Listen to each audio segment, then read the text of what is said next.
Welcome to the Healthy Gut Podcast with Rebecca Coomes, the place where you can learn how to achieve a happy, healthy gut. Here's what's coming up on today's show. Welcome to episode 78 of the Healthy Gut Podcast. Today's episode is a little different. I've heard from many of you who have said you're interested in the Sibo coaching program, but you don't really know what it's like. So today I'm sharing with you one of my coaching webinars. We've just started the Get Ready for the Holidays coaching program as part of the Sibo coaching program. And I thought it would be really great to share the very first webinar with you. Now, there's still time to join if you are interested in getting the support you need to make your holidays the best yet.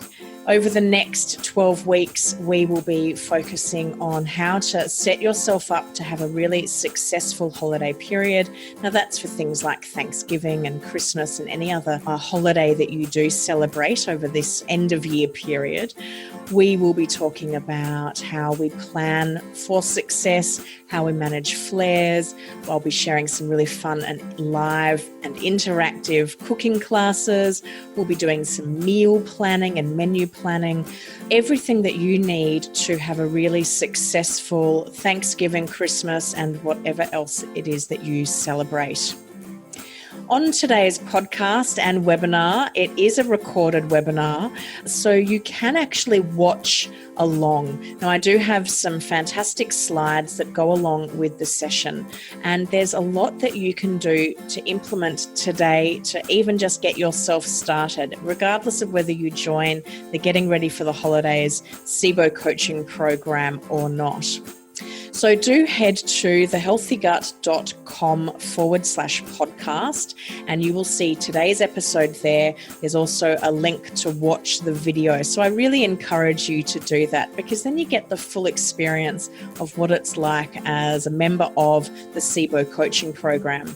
Now, we have weekly webinars where we do a series of educational topics where we talk about a specific topic that's relevant to getting ready for the holidays. We also have fantastic group calls, and they're fantastic for when you need to brainstorm a challenge, an idea, a situation that you've got going currently. Not only do you have myself in the group coaching calls, but you also have other members of the Sibo coaching program who can also share their tips, tricks, and advice on what works for them. And then we also have these brand new Sibo Sherpa calls. We have a Sibo Sherpa with us now, and that is somebody that has been through the program, has been with me from the start actually, has implemented everything around the 5 key pillars to health, has built her own dream team of health professionals, and has transformed her health.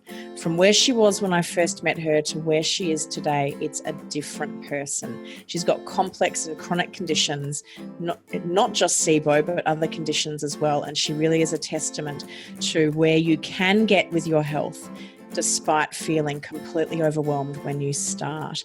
So we have Sibo Sherpa sessions once a month with Sharon Treadgold, and you will have heard Sharon on some of my previous podcasts as well. And she is there to help Sherpa you up the mountain of Sibo.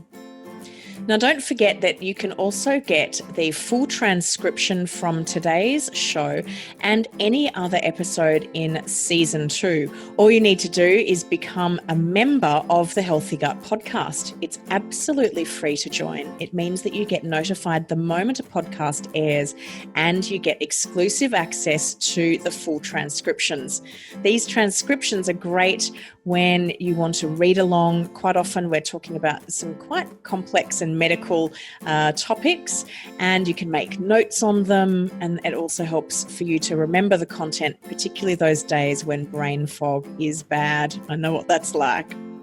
So just head to thehealthygut.com/podcast. You'll see the box where you can sign up as a member, and you will automatically get added to our wonderful and interactive community of podcast members, and you'll get access to the full transcriptions and also exclusive specials and offers to the podcast community. So I hope you enjoyed today's episode on getting ready for the holidays. If you would like to join the Sibo coaching program and have the most successful holiday season yet, there is still time. If you join today, not only will you get access to all of the amazing content over the next 12 weeks, but you will also have a special offer where I will give you a copy of every single ebook and meal plan that I have produced. So that gives you over 200 amazing recipes that you can enjoy over the holiday season. And that's worth a value of over $135. So if you sign up, you will get access to that. And I really look forward to sharing those recipes with you. Enjoy today's show.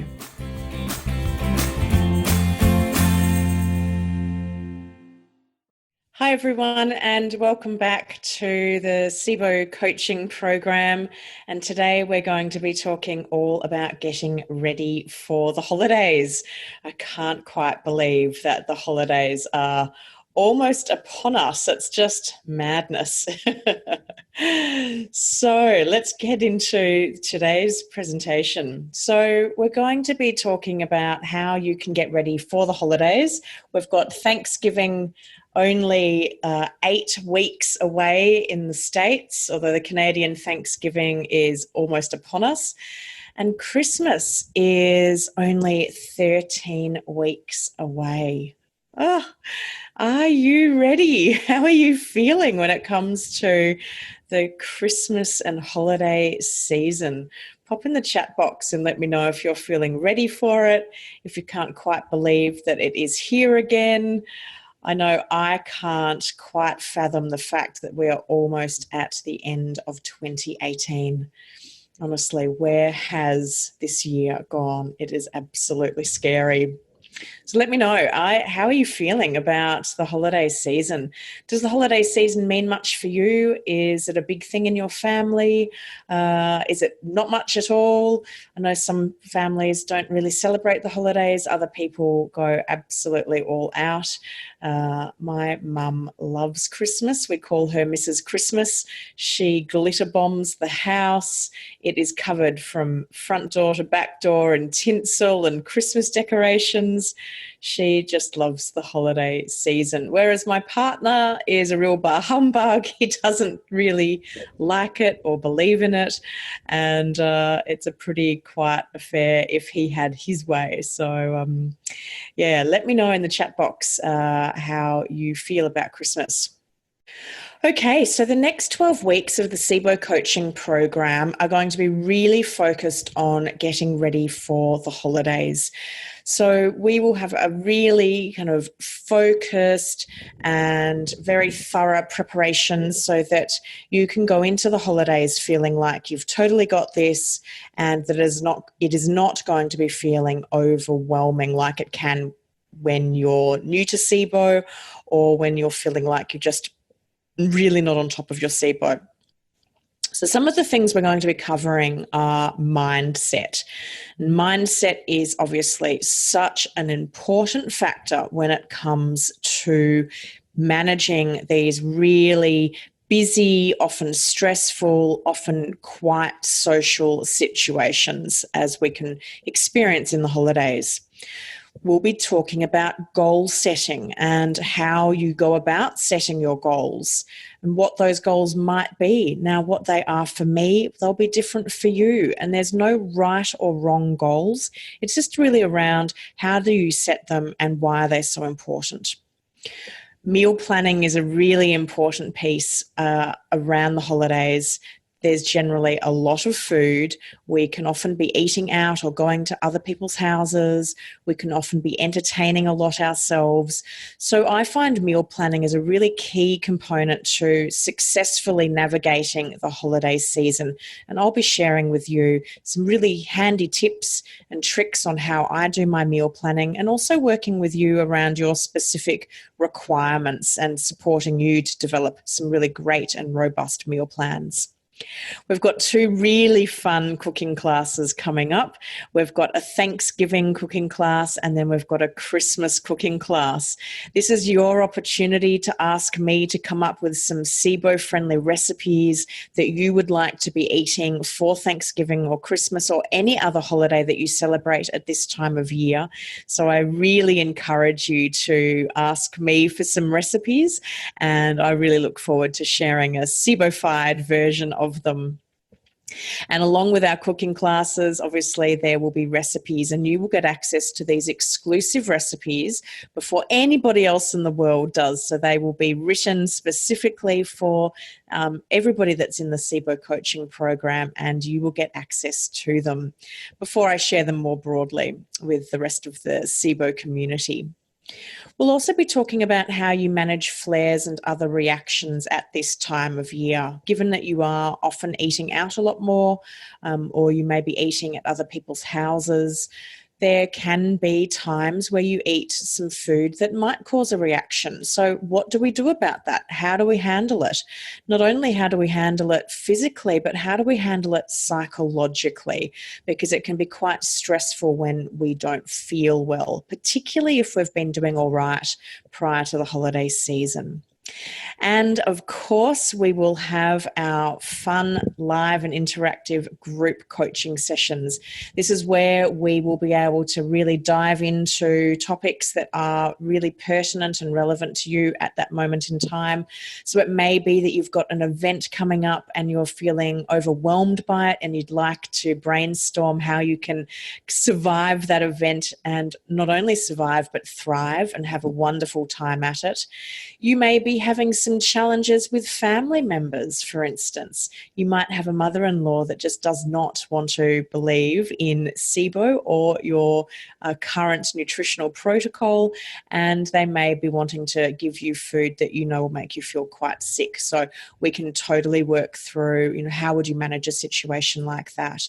Maybe you're traveling, so we'll be talking about how to travel with SIBO. And these group coaching sessions are really your opportunity to not only ask myself questions, but ask other members of the SIBO coaching program. So let's just have a think about what health actually is. So it's defined as a state of complete physical, mental, and social well-being, not just the absence of disease. And I think this is really important for us to remember as we go into the holiday season, that we can get quite fixated on the food aspect and our symptoms over the holidays, and we can completely forget about our mind and the body as well as the social connections. So we'll be talking a bit today, and we'll be talking more over the next 12 weeks around the importance of social connections and where we rate that in the importance scale in our whole well-being and health spectrum. Because social connection can actually help us to become well again. SIBO can be very isolating, and one of the great things at this time of year is that it can be way more social than the rest of the year. So that can be a really good positive. And it's how we look at it rather than just thinking, oh my gosh, how am I going to eat that food? Think about, well, how does the social connection nourish you? How does our mental state nourish us? Do we need to plan to do some work around our mental state for the holiday season? And let's not forget about the importance of physical activity as well. Moving our body is so key to regaining our health. So it's not just about food. As we go through the holiday season, we'll be really thinking about the 5 key pillars to health, which are awareness, nutrition, movement, mindset, and lifestyle. And on today's session, we're talking a lot about awareness. Our nutrition is obviously something we dive into a lot around the holidays. We're looking for ways that we can modify recipes so that we can still have delicious and SIBO-friendly meals. Like I was just saying, movement is really important at this time of year, particularly if we are going out and socializing more, perhaps eating food that we don't normally eat. Moving the body can really help to aid the digestion and the movement of food through the gut. Our mindset is such an important piece at this time of year. How we think and how we prepare ourselves for going into the holidays can really set us up for success or failure. And the way that we manage our lifestyle, which is the fifth key pillar of health. And that is around our stress management, our sleep, our relationships, what we're doing with our work at this time of year. So we'll be touching on all 5 key pillars of health as we go through the Getting Ready for the Holidays Sibo coaching program. We've also got something really exciting coming to you over the next 12 weeks, and we have a new role at the Healthy Gut in the Sibo coaching program, and that is our Sibo Sherpa. Now, this is someone that helps guide you up the mountain of Sibo. They've been there, they've done it before, they've not only experienced SIBO themselves, but they've also been through the program. They've been in the program for a long time, so they know what it's like to be a member of the Healthy Gut program, to live and breathe it, to apply the learnings from the program, and to also achieve success. Now, it doesn't mean that this person is necessarily at the end of their goal, but they are well and truly along it. They're strong, they've got a lot of experience, and they're there to help Sherpa you through your own SIBO journey and really supporting me. And our Sibo Sherpa is Sharon Treadgold, who has been with me since the first day of the Sibo coaching program. And one of the reasons why Sharon has joined as the Sibo Sherpa is, like I said, she has been with the program from the start. We've been running now for 18 months, which is amazing. We've helped so many people with their SIBO journey. And what Sharon has done is that she has really lent into the program. She has applied the 5 key pillars to health for her own experience. She's built a dream team of health professionals, and I talk about this a lot, how we often need a team. We need a village of people to help us get well again. And Sharon has built that village of people. So she knows what it's like to go and find practitioners and work with them, but also to have faith in her own body and her own mindset. She does what is asked of her, and she approaches her own treatment with interest and intrigue and curiosity, and leans into the times where her body might give her a flare, and that gives her the opportunity to ask questions of, well, why has this happened, what's going on, and look at it with interest rather than with fear. So Sharon will be running approximately every month.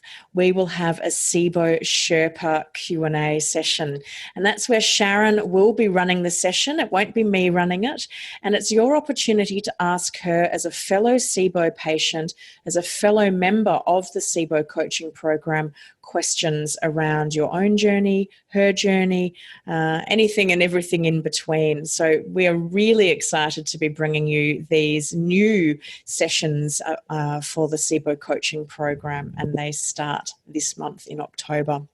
I love this quote because it really reminds me around the importance of planning. By failing to prepare, you are preparing to fail, by Benjamin Franklin. And when we think about our holiday season, the lack of preparation can often lead to some undesirable outcomes.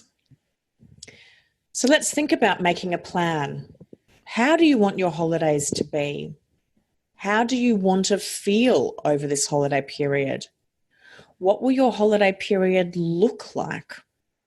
Who will you surround yourself with? What do you want to eat over the holiday period? How will you make time for yourself? What are some of the challenges that you are facing over this holiday period? Where could you potentially be sabotaged by yourself or by others? And what are some of the positives that you can see out of the holiday period? So let's just think about that for a moment. The more you think through each of these, the more you can start to build a plan around your holiday period. Let's think about that first one. How do you want your holidays to be? Do you want them to be relaxed? Do you want them to be stressful? Do you want them to be full of social engagements? Do you want them to be quiet? It's your opportunity to plan how you want it to be. If you've decided, this holiday season, I really need some time to relax and recharge. I need to really focus on my health. I'm exhausted after the year. It's been a really busy year. My health isn't where I want it to be, so I feel like I need to rest at home. If that's your decision, then you cast that over the decisions you make around saying yes or no to social engagements that you get invited to. So instead of packing out your calendar with heaps and heaps of events and activities and lunches and dinners and drinks, you might say to yourself, I feel that I've got the energy for one or two things each week, but beyond that, that will be too much for me. And then when you have to say yes or no to things, you can do so feeling calm in the knowledge you've already made your plan. How do you want to feel? Do you want to feel relaxed? Do you want to feel happy? Do you want to feel stressed? What are the emotions around and the feelings around the holiday period? And again, once you're clear on what you want to feel, you can then use that to help overlay what you want your holiday period to be like.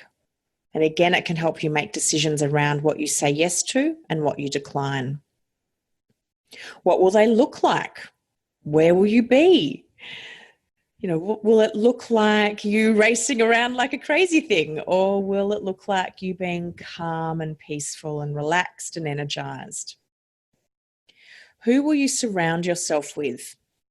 Now, the holidays are a funny period of time because we're often forced to spend time with family that we don't have much to do with for the rest of the year. But do we actually need to do that? Could we make a plan that is really about ourselves at this time of year? So if you've got family members that totally stress you out, that you actually don't enjoy being around, could you do something differently this year? Do you have to do what you've always done in the past? Perhaps you really enjoy spending time with friends versus family. Maybe you could do a friends holiday day so that you can have a really great time with the people that you love, the people that you choose to have in your life. I know some of my best Christmases were when I lived over in the UK and I was just with friends, no family. I loved them because they were the people I choose to have in my life, not the people that I was born to have in my life. Think about what you want to eat.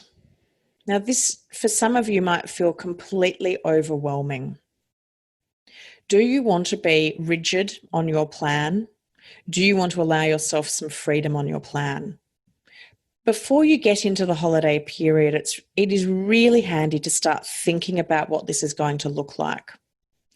It also depends on where you're going. How much control will you have over the food you eat, and how much won't you have?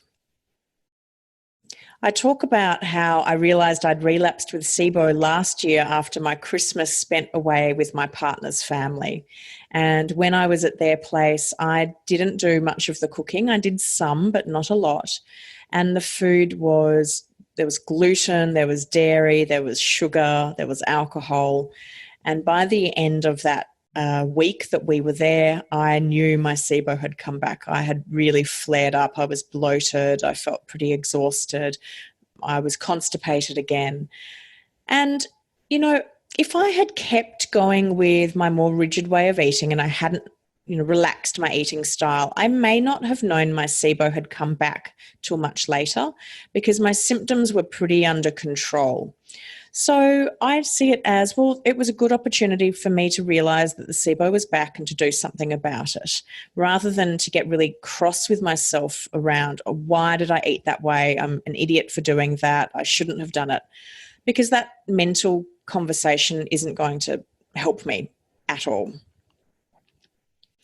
So think about, do you want to, if you're going to an aunt and uncle's house, for instance, for Thanksgiving, and she makes the most amazing pumpkin pie. And it just wouldn't be Thanksgiving without a tiny sliver of that pumpkin pie. We'll make that decision then.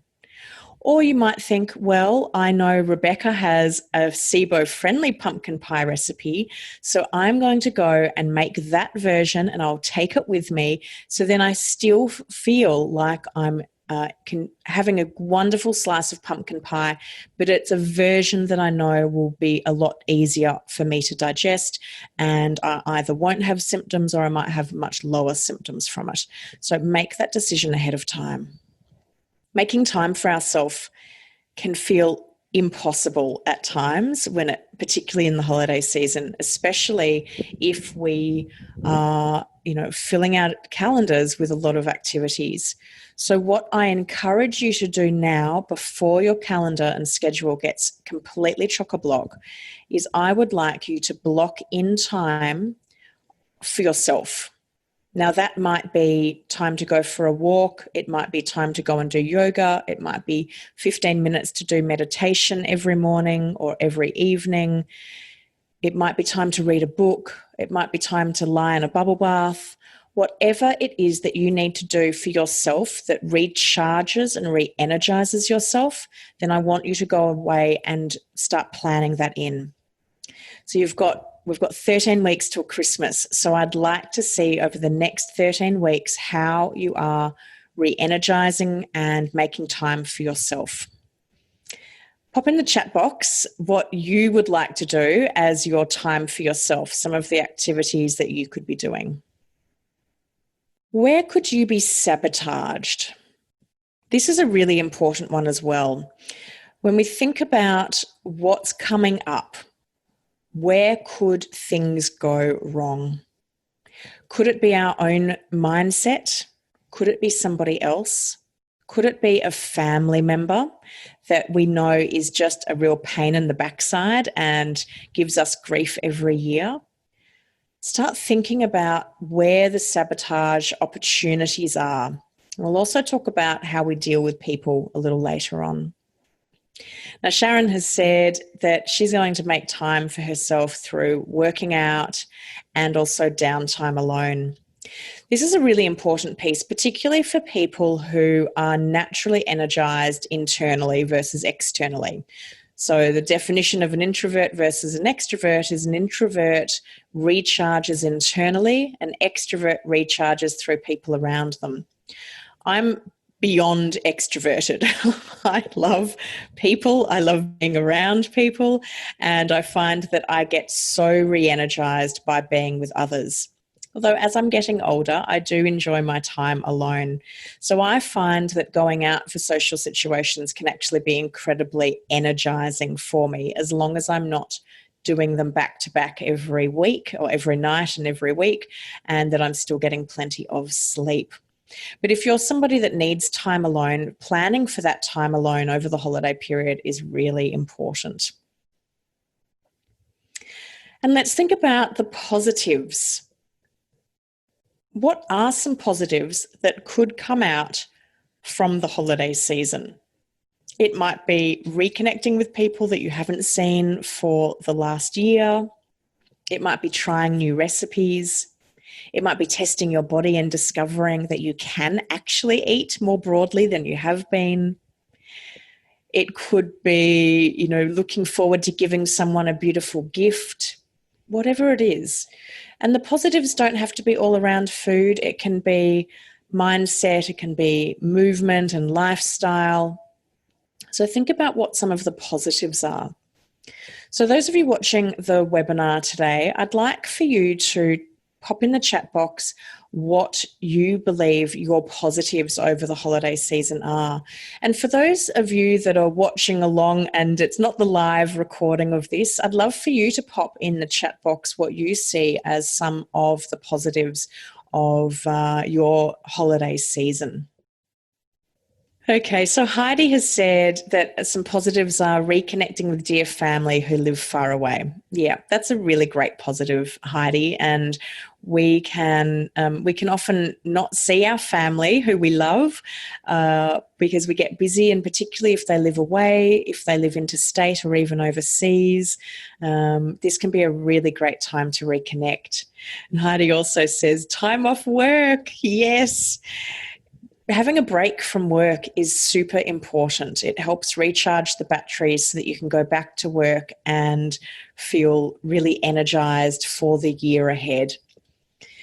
I think that the holiday time, being the end of the calendar year, is a real marker psychologically for us. We can often feel like, oh, I'll just get to December 31st and then it's a new year. We set our New Year's resolutions. For many people, they'll be going back to work in the new year. So it's a really great time to mentally recharge. And so, Heidi, taking time off work, thinking about how you will make time for yourself, what you need to do physically to recharge. If you are traveling and seeing family, how will you incorporate that into your daily and weekly activities so that you're when you do go back to work after your vacation, that you are ready to hit the ground running and have a really great year ahead. So, what are some triggers and barriers to us having a successful holiday season? Our mindset is obviously a really important component of being successful at this time of year. Are we solution focused or are we problem focused? Now, the difference between those two is where if you are a solution-focused person, you're looking for positive ways that you can work around a problem. You're looking for outcomes. A problem-focused person is someone that is seeing all of the barriers, all of the things that could go wrong. They're not looking at the positive outcomes. They're looking at where things could fail. You might naturally be more of a problem-focused person than a solution-focused person. And so if you identify and think, oh yeah, that's me, I always think of all of the things that could fail, then a way to support yourself to start thinking more solution-focused outcomes is to start writing down what you want those ultimate outcomes to be. So let's think about a problem-focused outcome or mindset with somebody with Sibo. You're going to a family member's house for Christmas Day, and you are thinking, all they're going to serve me is glutenized food and there'll be heaps of sugar. Everyone will pick on me because no one understands why I'm eating the way I'm eating, or that no one knows about Sibo. They don't care about it. They're completely disinterested. I feel like it's just all going to be a failure. I'm going to feel so sick.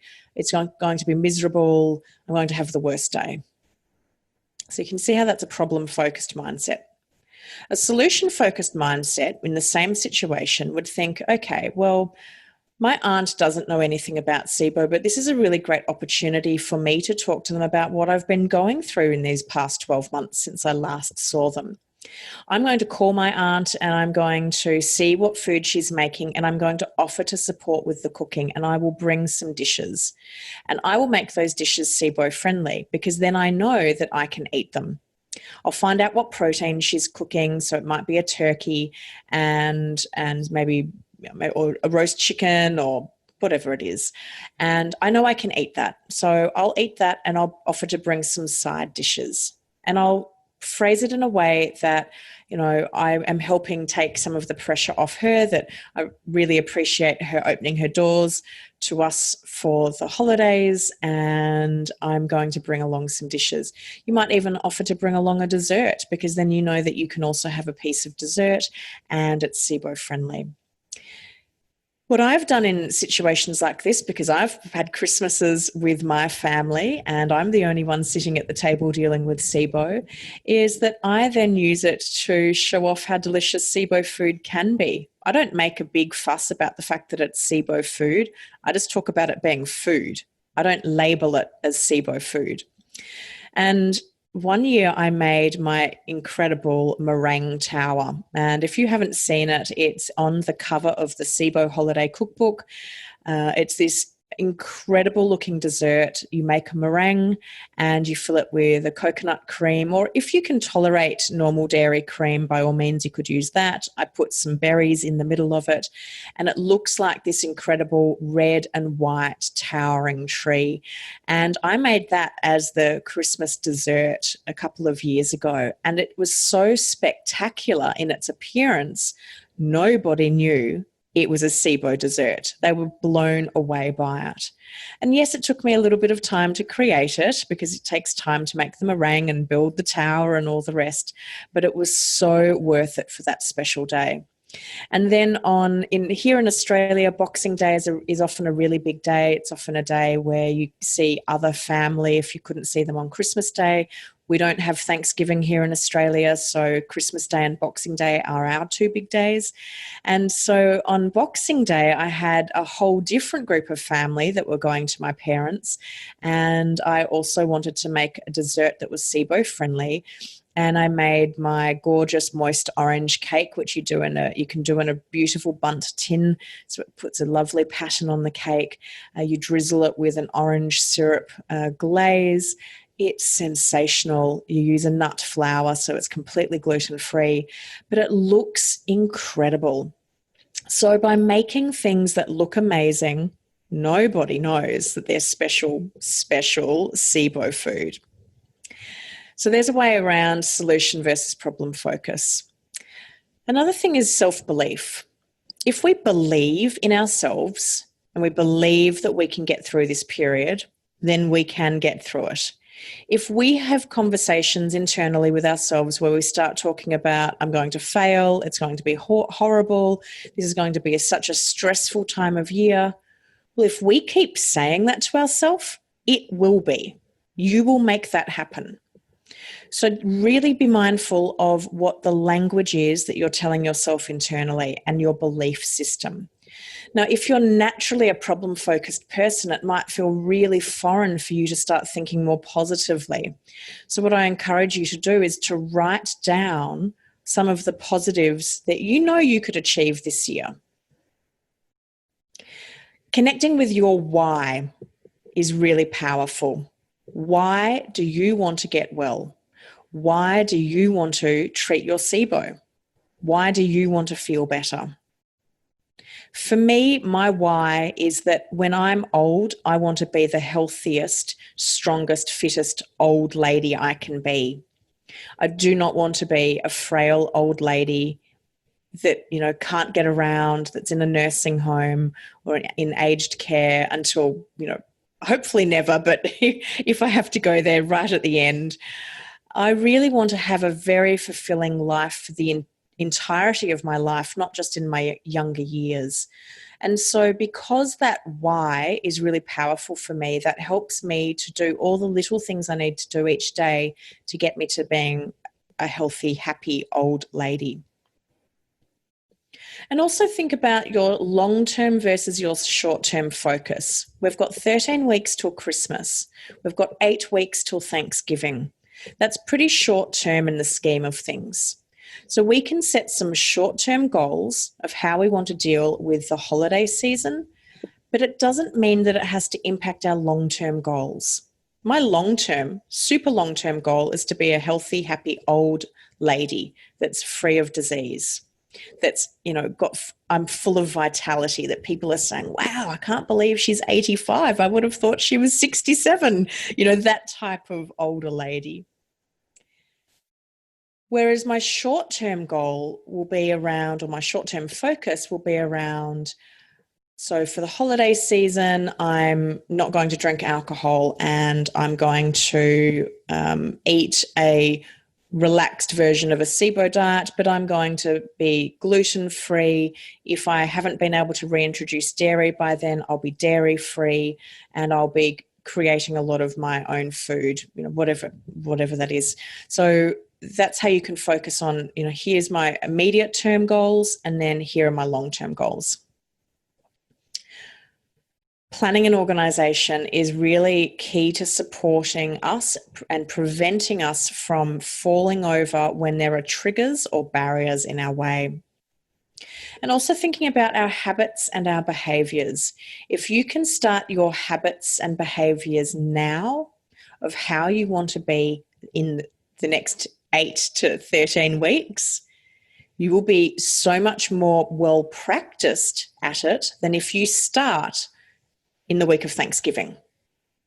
So if one of your things is that you need to start saying no to things because you always say yes, I want you to start practicing saying no this week. Because as the social engagements start coming through, the more you say no, the more stronger you are at it, the more powerful it feels, and the better it feels at saying no, if that's something that you need to do. Stress and challenges at this time of year can be huge triggers and barriers to success. So what I also want you to do is think about, how do you manage stress? For myself, I'm a really emotional eater. So one of the things that I will naturally turn to is food. When I'm happy, I eat. When I'm sad, I eat. When I'm stressed, I eat. When I'm bored, I eat. And I've been working with a new psychologist in recent times where we have been planning out my new behaviours for stress and challenging times. So your homework is, I'd like you to write down all of the things that relax you, replenish you, bring you joy, bring you happiness. And then when you find yourself in a stressful or challenging situation, what could you do instead of your old behavior? What could you do that can help calm you, support you, give you rest, so on and so forth? So I identified with my psychologist that my go-to was food every single time. I didn't have an alternative. I just had food. So then we worked out, well, what are some other things that can bring me that much joy but aren't involving me eating? And I wrote down several things. So for me, it is running a bath, making an Epsom salt bath, putting some nice bubble bath in there, sitting in the bath, reading a book or listening to music or putting on some Netflix. I find that really relaxing and soothing. It's also great. The Epsom salts are great to help detox the body as well. Playing with my dog is one of the world's best stress relievers. He's such a funny dog. He just makes me laugh so much. So we then said, okay, well, 10 minutes of, getting on the floor and playing a crazy Jack Russell inspired game with him. It immediately busts open my stress. I immediately feel happier. It makes him happy because he gets some time with me. So it's a really good thing. Walking the dog is also a great way to de-stress. I don't have to go for a big long walk. It could just be around the block. So doing that can be really great. Going and having a massage if I've got a bit more time. Calling a friend and having a chat to them. Watching a funny cat video on YouTube or a dog video on YouTube. So there's lots of things that I realized I could do that can provide me with the same kind of stress relief as food did, but now I have this whole kit bag of options, whereas before I only had one. So what I'd like you to do is do that same exercise. What are all the different things that you could do that could help you deal with stress at this time of year? Now, just touching back on before when we talked about the positives, Sharon's saying that socializing is the most important. She wants to focus less on food than usual because she's finding that her latest flare has been calmed by really pulling back on the volume of food and treats. And that's a really important point that you make there, Sharon, that quite often we can be pushing ourselves too far and our body's not quite there yet. And I've been going through that myself recently after the elemental diet, and I've been really trying to push my body quite quickly to reintroduce foods because I go to South Africa in just over a week. It's a week tomorrow, and I'll have no control over my food for 2 weeks. No, I've been doing the GAPS introduction diet, and I felt fantastic when I was doing soups and stews. And recently I've been trying to bring in some raw foods because I wanted to be able to eat salad. And it hasn't been going so well.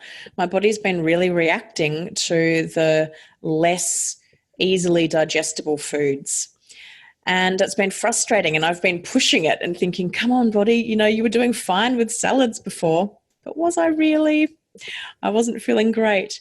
So I have had to pull right back, and I've made the decision that, well, I'll go to South Africa. I'll do the very best I can do in South Africa. I won't stress about the fact that I can't control my food. I'll just make as sensible food choice as I can. And when I come back, I'll just go back into the GAPS introduction diet and go back to stage 1. And I'll give my gut the opportunity to really slowly reintroduce foods.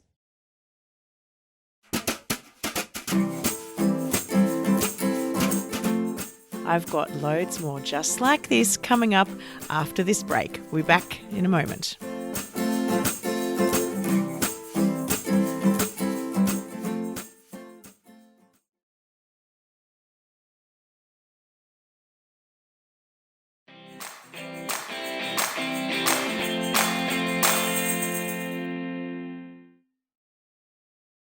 As we think about the holiday season, it's also important for us to think about the stages of change and really where you are in that stage of change.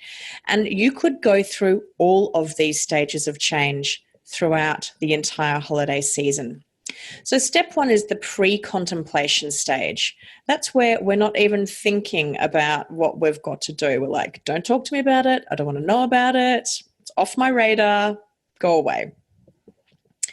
Contemplation is where we start thinking, yeah, I really need to do something about that. I'll come to it. I'll get there in the future. But yeah, my gut really hasn't been feeling great. I don't know if I'm ready to do anything about it yet, but yeah, it's time. It's coming up to being time.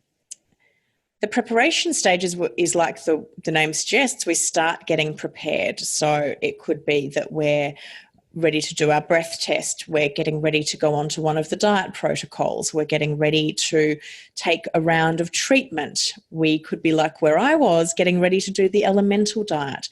So we start preparing for the action stage, which is for us in Sibo world would be our treatment phase. So action is where we're physically doing something about it. We're physically wanting to make change in our body. I'm in the action phase at the moment. I've just gone through the elemental diet. I'm now trying to reincorporate foods. I'm trying to bring back the working order of my gut. I'm really motivated and focused on this action stage at this moment in time. Maintenance is the next stage of change, and this is a really important part for the Sibo journey, and this is often one that is missed. We go through action phase and then we just want it to go back to life as it was. And I always say to people, why do you want to go back to where life was? Because the way you lived your life led to illness. So why do you want to go back there? So maintenance can be a very different world for you in the future when it comes to Sibo. And that could be around the way, what medications you take or supplements. It could be how you live your life. The 5 key pillars to health might be a very different picture for you than what they were before. Your awareness will have changed. Your nutrition will have changed. The way you move your body will hopefully have changed. Your mindset will have changed, and so will your lifestyle. But from maintenance, we can often fall into the relapse. And this is where I see it commonly, and Dr. Alison Siebecker talks about 2/3 of Sibo patients relapsing. And this is where quite often we relapse because the underlying cause or causes of why our small intestine has stopped working has not been addressed. And so it allows the Sibo to flourish again. Or if you are addressing it, you haven't resolved it. So for me, I know I have adhesions as one of my underlying causes. I suspect I have the issues with the nerve endings because I've had so many bouts of food poisoning and gastro illness and parasites. So I suspect there's an autoimmune component to mine as well. And I may never be able to prevent relapse, but I might be able to extend the periods of maintenance. Relapse can also happen where people go, you know what, I've done my treatment and now I'm going back to the way I used to live my life. But like I said, the way you used to live your life led to illness. But relapse isn't a bad thing. In relapse, we can learn a significant amount about ourselves. Technically, I have relapsed. I first was diagnosed with Sibo in 2015.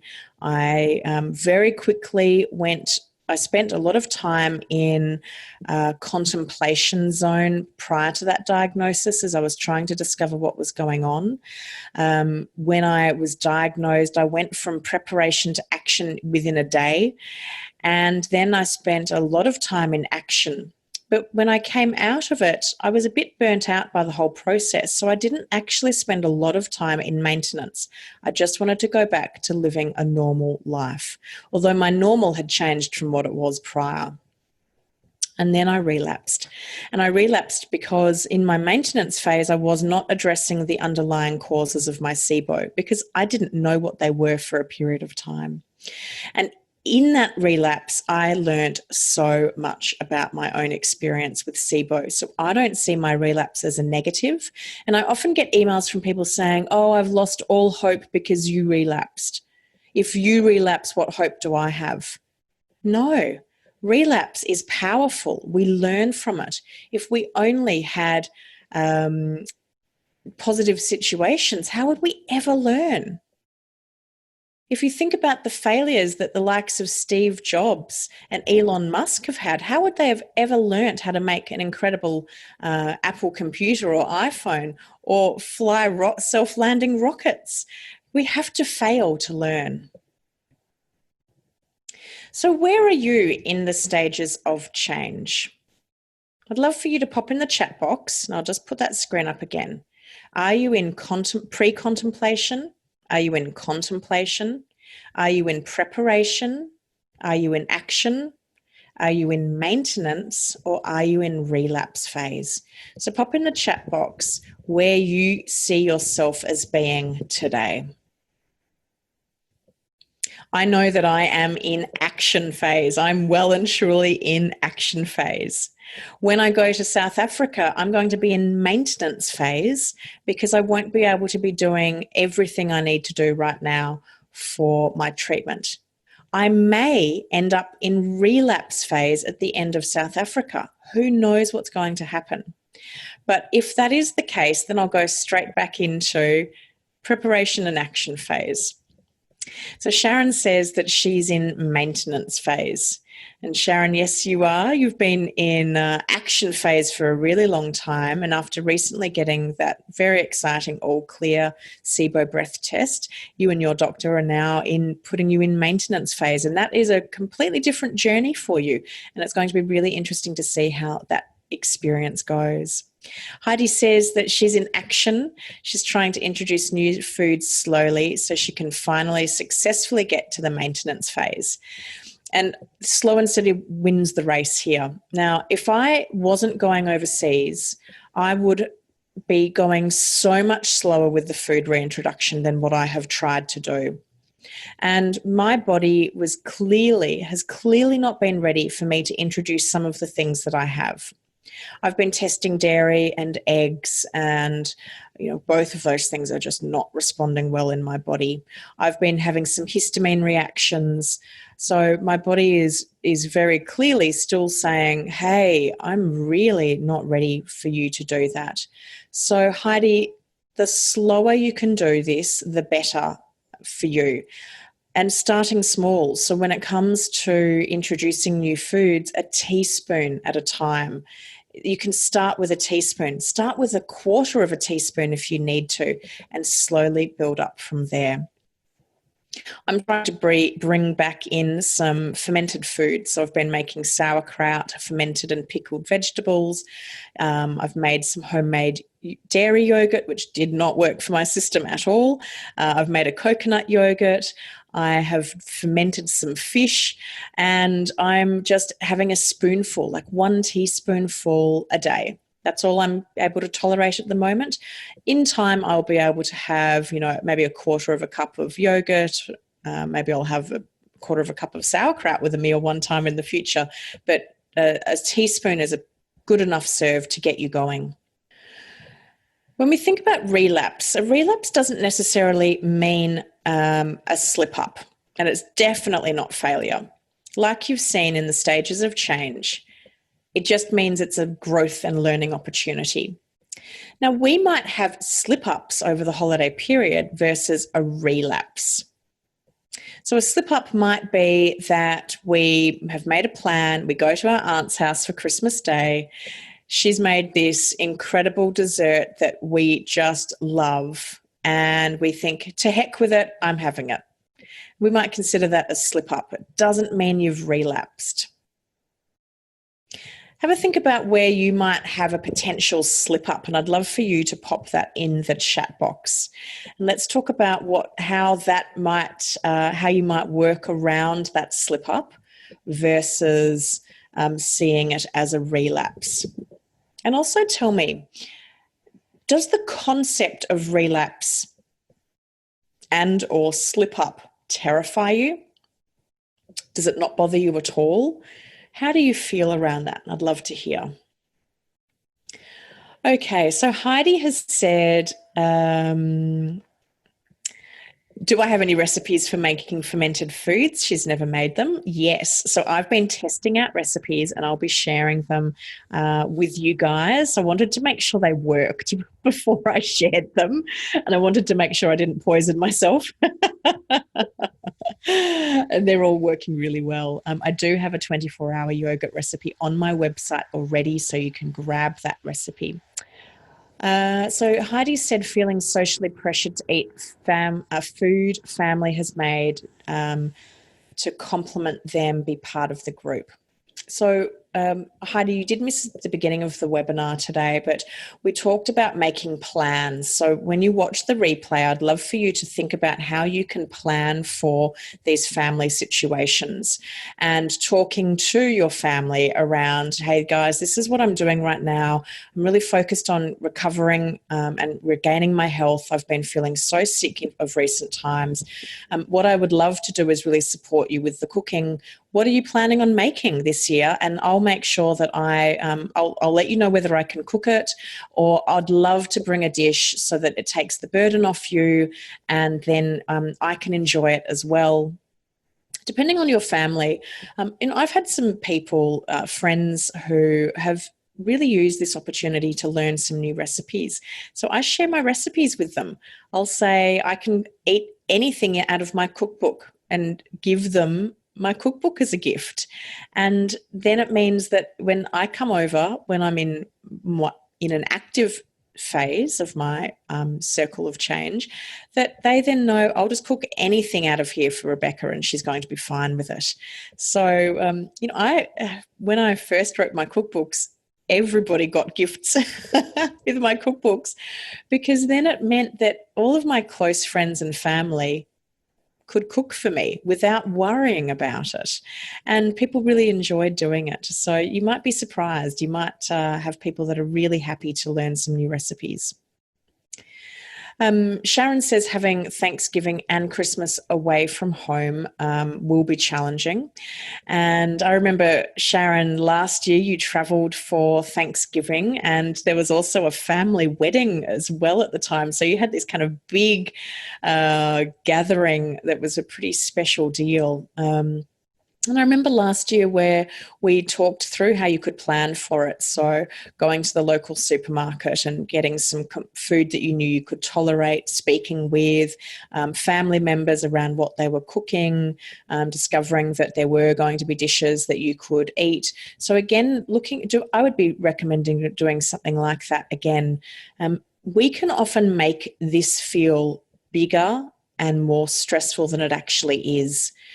One of the things I've learned is when I'm really open and I communicate with people about what I need and what I'm doing, most of the time they're incredibly supportive. And those people that aren't supportive, I then think, well, I don't need to spend a lot of time with you. and I'll just sort myself out. So, the only time that I can think of off the top of my head when that's happened was going to a friend's house for dinner. And I wasn't even doing my Sibo diet then, I don't think. I think it was just before I knew I had Sibo, but I knew I had a lot of tummy troubles. And I said, oh, tell me what you're making and I'll just see whether, if I can eat it. And she said, oh, I'm doing pasta. And I said, oh, well, I've been gluten-free for about 10 years. And she was like, oh, well. And I was like, oh, okay. So do you need, I guess I'll bring something then. I was quite taken aback by it. And I was like, shall I bring something then? She's like, yeah, it's best if you bring your own food. I wouldn't even know how to start with gluten-free. And, initially I was incredibly hurt because I would not do that to somebody else.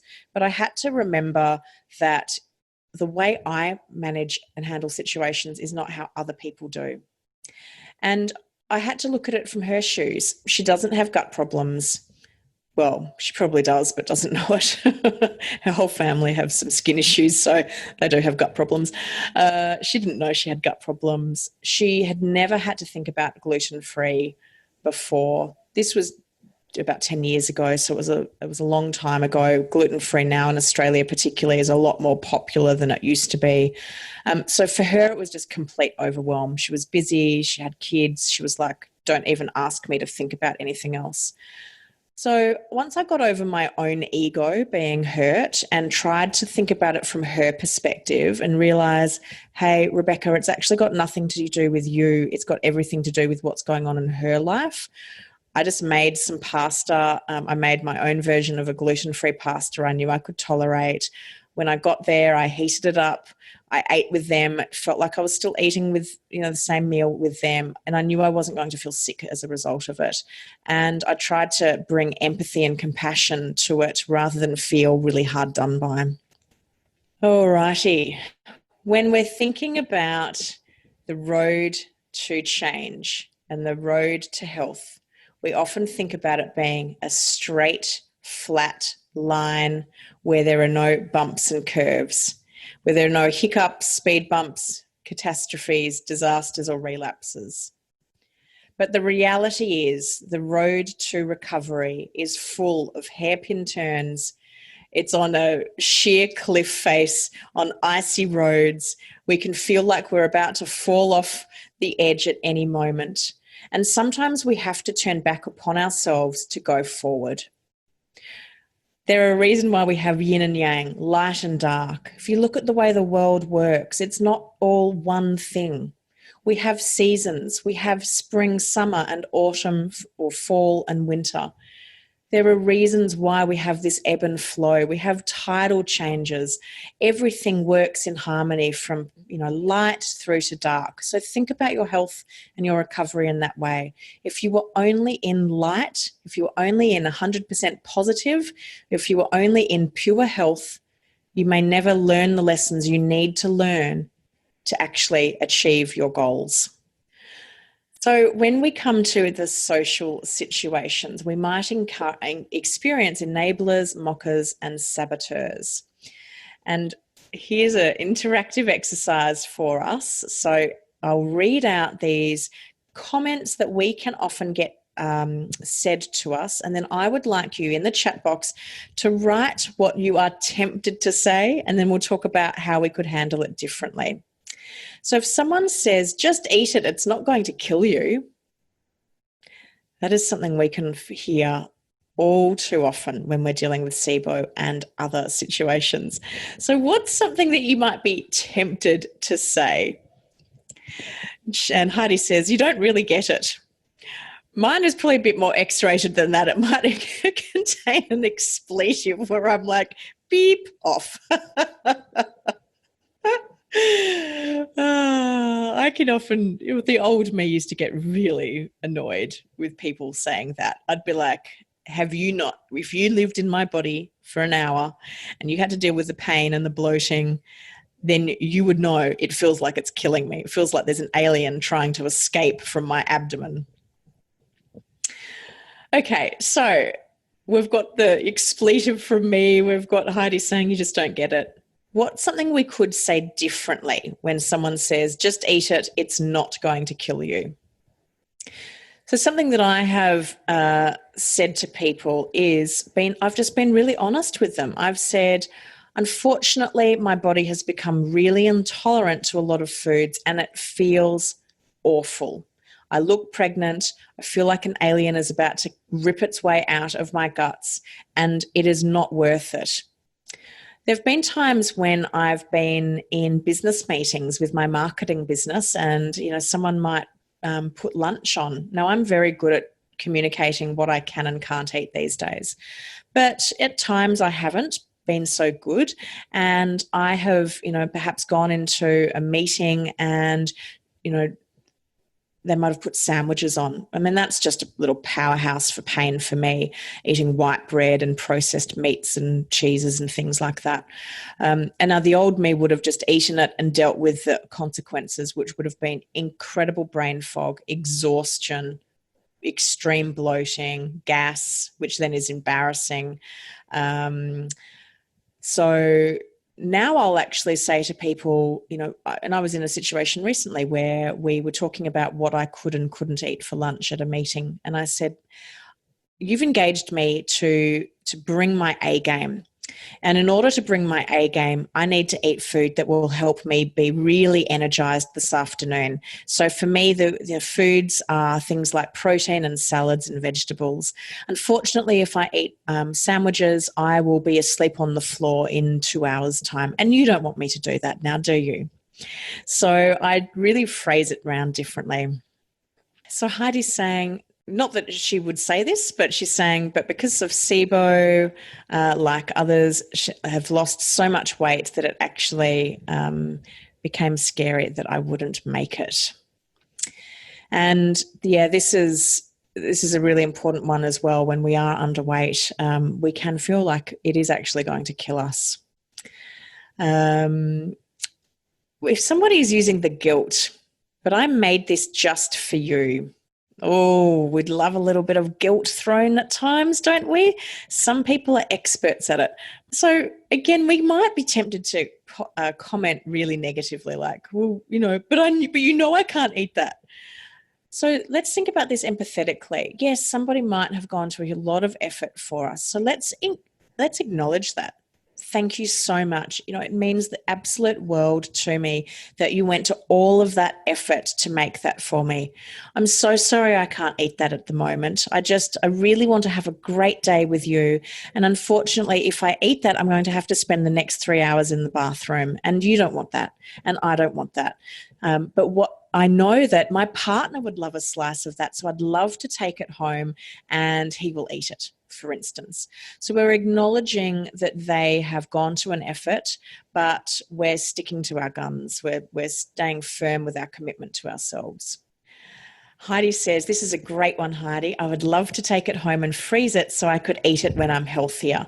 And this is a really great option as well. Now, if somebody is insistent, you must have it, you must take it, there's nothing wrong with saying, sure, I'll take it and I'll have it later. Or you could even say, I'm just so full right now. I couldn't eat another little bite. I always think of the Monty Python sketch, not one wafer thin more, and blowing up. So, and I'm a big Monty Python fan. It always comes to mind. But you could say, your food has been so beautiful. I'm so full. I couldn't fit another bite in, but I would love to take it home with me and I'll have it later.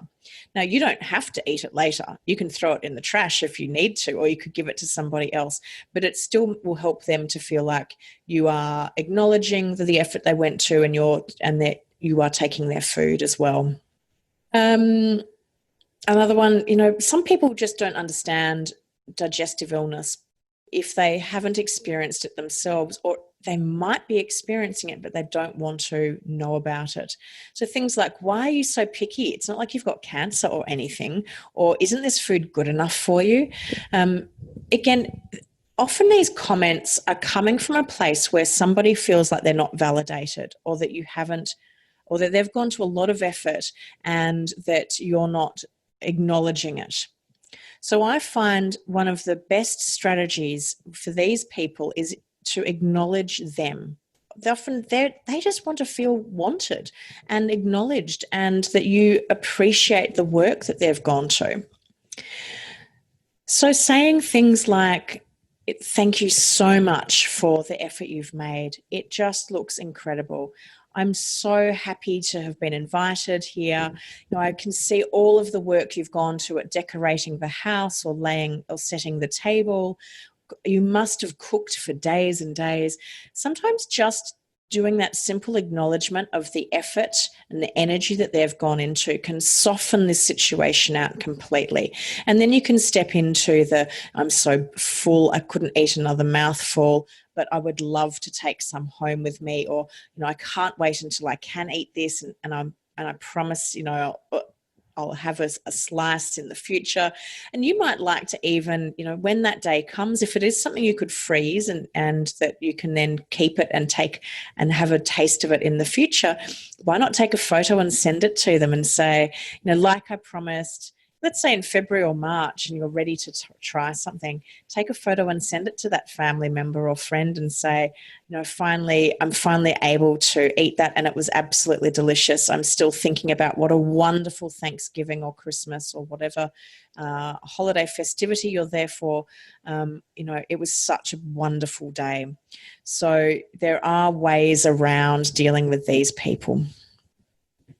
We need to set our boundaries, and we start doing that by setting the goals. So right at the beginning of today's session, where I talked about goal setting and really thinking through what you want your holiday season to be, that really helps us to firm up the boundaries that we're willing to live within.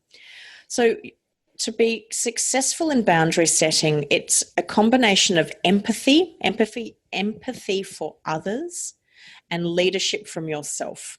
So it's kind of like a masculine and feminine approach to going into these situations.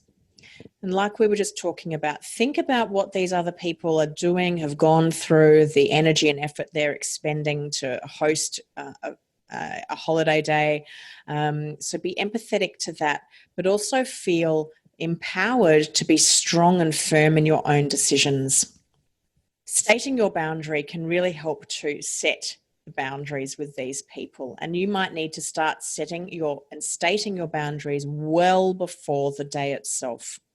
So when you are speaking to this aunt, for instance, who's hosting Christmas Day or Thanksgiving, by allowing them time to prepare mentally, physically, whatever they need to do around the way that you are eating, will help to set the boundaries.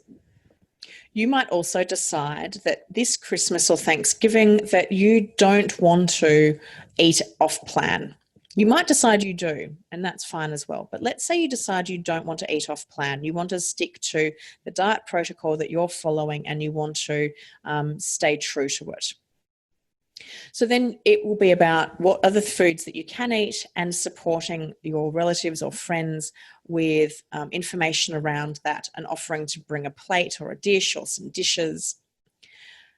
By saying to them your boundaries, your why, and what your intention is, by the time that day comes around, it's not a surprise to them.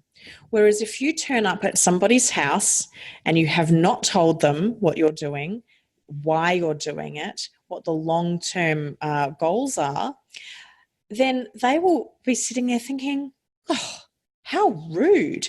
She has not appreciated all of the work I've gone to. I've been cooking for 3 days. And so it will be very confronting and upsetting for them potentially. So do give people time and notice to be prepared for your different way of eating. But like I said, decide ahead of time what you are happy and willing to eat. And like we've talked about, there might be a dish that just is Christmas to you. So for me, one of those dishes is Christmas pudding. I make Christmas pudding every single year. I soak it in rum and all sorts of things. There's about 1 billion ingredients in it. It's full of dried fruit. There's sugar in it. There are eggs in it. There's generally gluten in it because I use breadcrumbs and flour. And it just is Christmas. And that with homemade custard with dairy, and I make custard from scratch. That to me is Christmas Day. Now, I've had Christmases where I've decided I don't feel well enough to eat that Christmas pudding, but I still make it and everybody else eats it. And then I came up with my own Christmas pudding for Sibo. It doesn't contain the dried fruits, but it has the spices, and you make a custard. So it's very similar and it gives that feeling, but it just doesn't have the sugar and the fermented and dried fruit like a normal Christmas pudding does. Whereas other Christmases, I've thought, no, I feel good. I feel really good. And so I'm going to have one slice of Christmas pudding and one serve of my homemade custard, and it will be on Christmas Day. And that's it. And then I'll give the rest to my parents. They love it. They eat it daily over the Christmas period, and then they can eat the rest of it.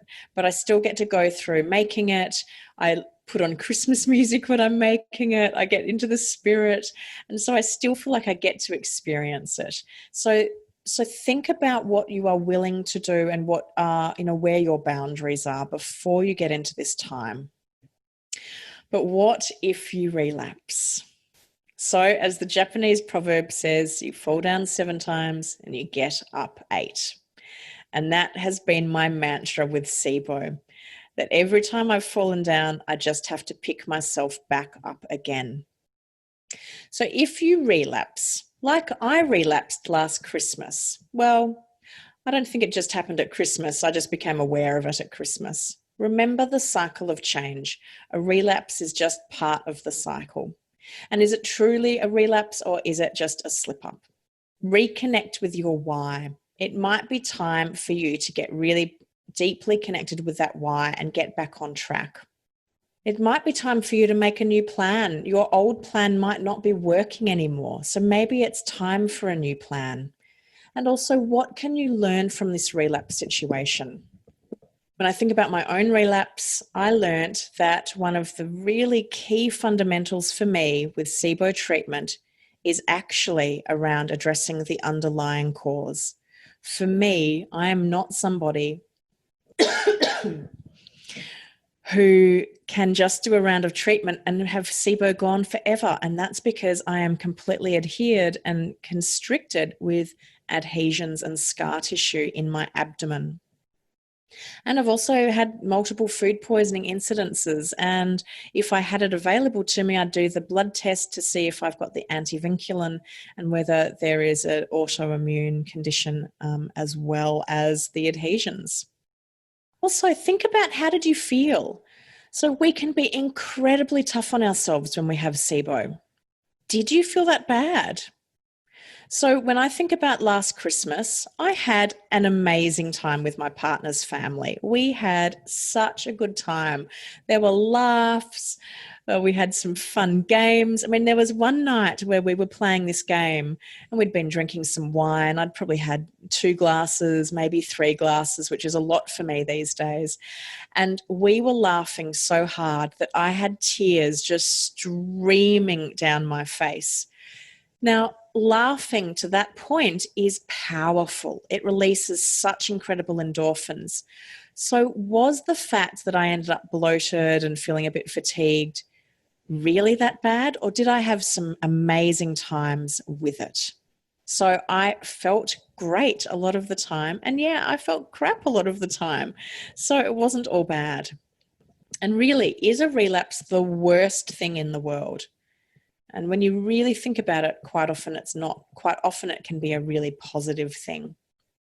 And remember, symptoms don't equal a relapse, particularly if you're trialing new foods that you haven't eaten in a long time. You may well get some symptoms occurring, but that doesn't mean you've gone backwards and that you've got a full Sibo situation again. You might, but you might not. It might just simply be reactions to food rather than Sibo. So if you do decide to have some foods that are off plan over Thanksgiving and Christmas and you have some symptoms, don't freak out. That could actually just be a really normal part of the process. So you totally can have a successful holiday period where you have a wonderful time with your friends and family, you eat delicious food, and it can be really fun. So the key takeaways to having a successful holiday period is, number one, guys, make a plan. Preparation is absolutely key and paramount to your success over this period. I want you to be really clear on your why. Why do you want to be healthy? Because when you're very clear on your why, that will really help you to make a plan and to stick with it.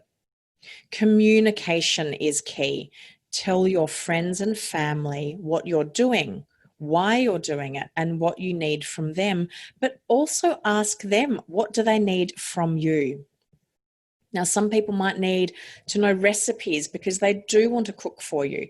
Some people might need to know, well, what is this diet? What is this thing called SIBO? Find out what they need from you. The fourth thing is make time for yourself.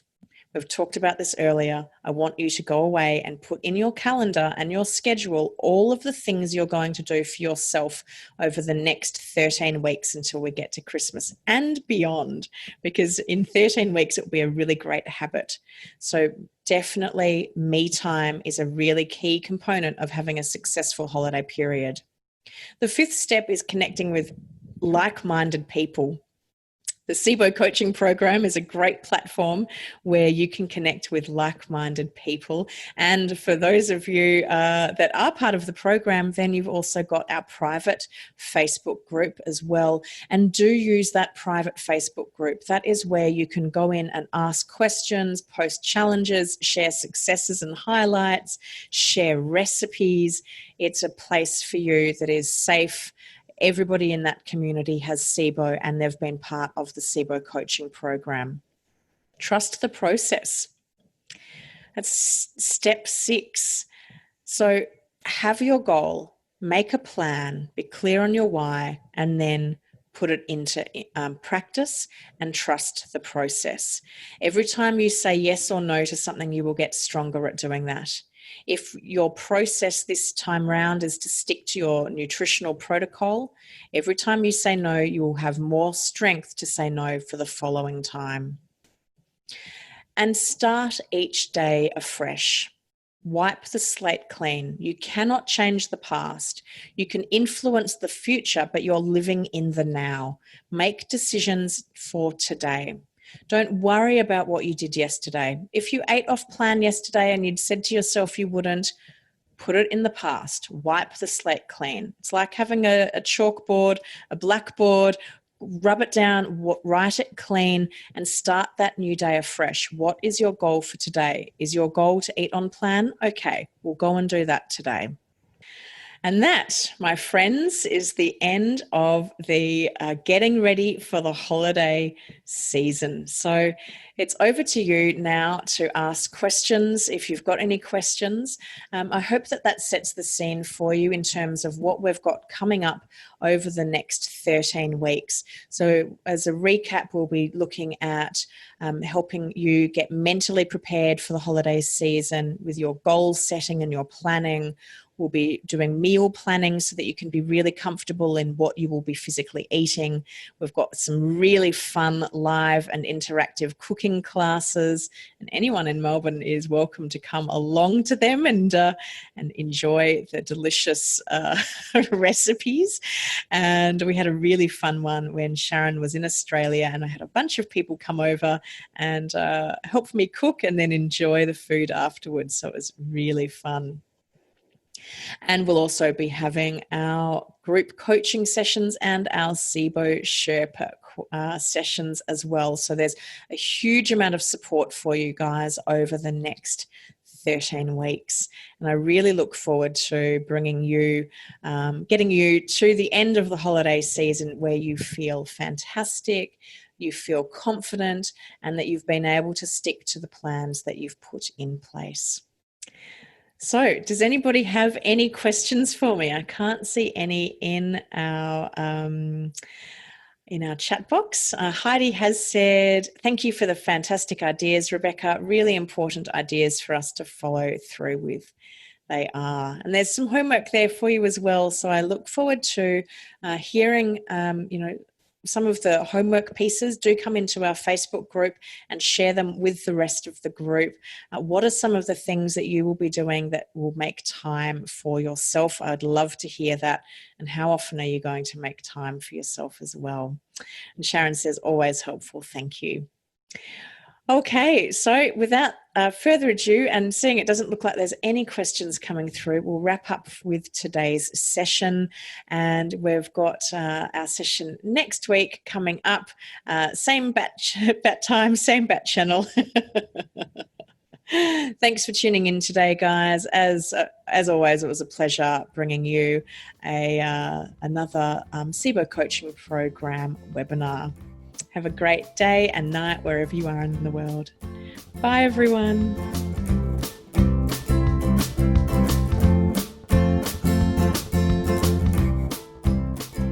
I hope you enjoyed today's episode on the Healthy Gut podcast.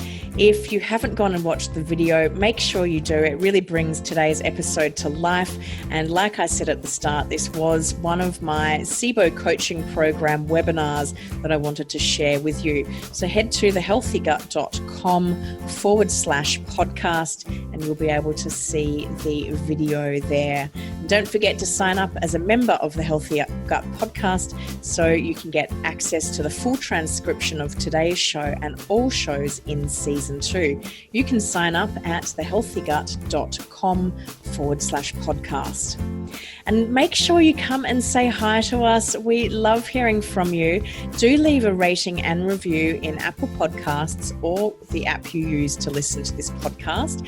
It would mean the world to me if you could leave a 5-star rating and some words around a review of what you love about the Healthy Gut podcast. And we're on Facebook, Instagram, YouTube, Pinterest, Twitter, and Google+. And we love connecting with you on those platforms. So do come and say hi.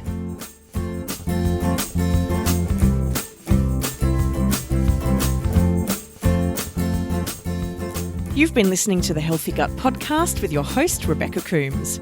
To learn more about the Healthy Gut or our podcast, head to thehealthygut.co/podcast.